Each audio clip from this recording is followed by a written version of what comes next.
Topic: What is quantum physics? Step by step explained. Alam mo ba, ang mundo na nakikita natin ay hindi talaga ganito sa totoong level. Sa sobrang liit na bahagi ng universe, ang mga bagay ay sabay na totoo at hindi totoo. Ito ang mundo ng quantum physics, ang agham na binabali ang lahat ng alam natin.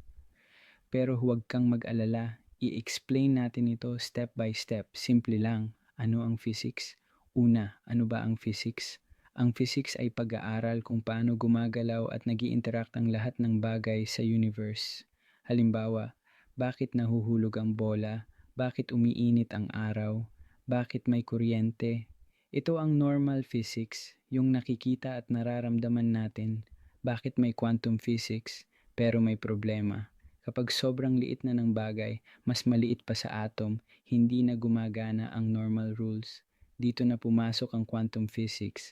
Ito ang physics ng atoms, electrons, at particles. Gaano kaliit ang quantum world para maintindihan mo? Kung ang atom ay kasing laki ng isang basketball court, ang nucleus nito ay langgam lang sa gitna. At sa loob ng atom may electrons. Pero surprise, hindi sila umiikot tulad ng planeta. Minsan wala sila sa isang tiyak na lugar. Weird rules ng quantum world. Sa quantum world, may kakaibang rules.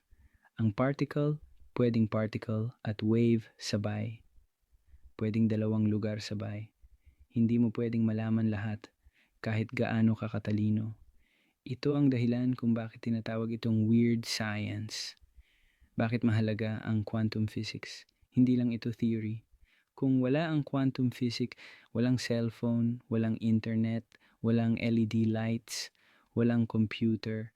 Lahat ng modern technology naka-quantum, binabago nito ang reality. Dahil sa quantum physics naisip ng mga scientist, sigurado ba tayo na solid ang reality? O baka probability lang lahat? Ang mundo pala ay hindi fixed. Ito ay posibilidad, ending. At ito pa lang ang simula. Sa susunod na video, pag-uusapan natin bakit ang isang particle ay pwedeng nasa dalawang lugar sabay. Kung gusto mo ng ganitong content, follow, like, at share. Welcome to the quantum world.